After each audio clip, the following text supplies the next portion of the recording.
Assalamualaikum warahmatullahi wabarakatuh. Perkenalkan dari kami kelompok Abang Bertopi Merah. Dengan saya Raihan dengan NIM 24042336.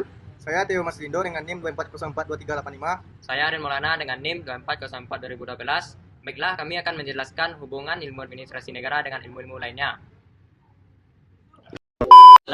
Yang pertama akan disampaikan oleh saya sendiri, yaitu hubungan ilmu administrasi negara dengan ilmu ekonomi.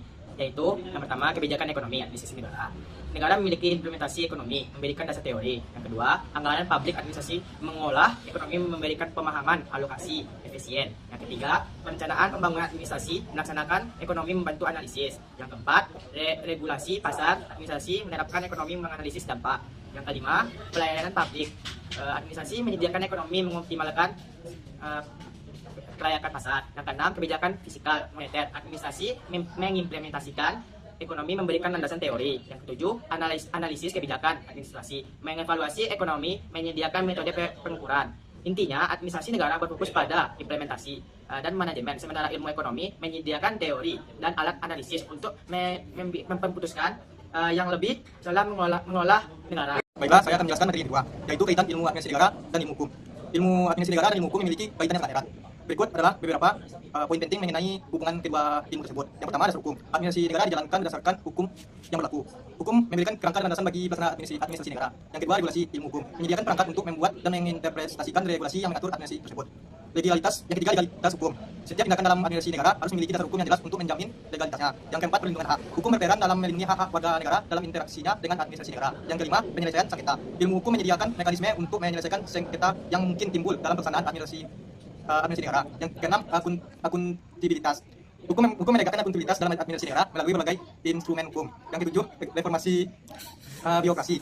Ilmu hukum berperan dalam merumuskan kebijakan dan regulasi untuk reformasi birokrasi dan administrasi negara. Yang delapan, hukum administrasi negara.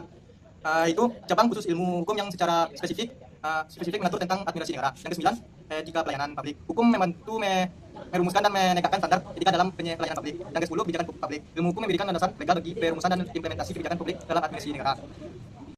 Baiklah, saya akan menjelaskan kaitan ilmu administrasi negara dengan ilmu psikologi. Yang pertama, pengaruh psikologi terhadap administrasi dalam administrasi publik. Psikologi diterapkan untuk mengelola sumber daya manusia dengan lebih baik. Contohnya, pemahaman tentang teori motivasi seperti Maslow digunakan untuk merancang intensif bagi pegawai pemerintah. Jika seorang pegawai merasa kebutuhannya di tingkat dasar terpenuhi, mereka akan lebih termotivasi untuk bekerja lebih produktif dan mencapai tujuan organisasi. Selain itu, teori perilaku organisasi dapat digunakan untuk mengelola konflik di tempat kerja dengan memahami emosi dan interaksi antar karyawan. Yang kedua, psikologi sosial dalam kebijakan publik. Contohnya, konkret dari penerapan psikologi sosial dalam kebijakan publik adalah program edukasi kesehatan yang bertujuan untuk mengurangi kebiasaan merokok di masyarakat.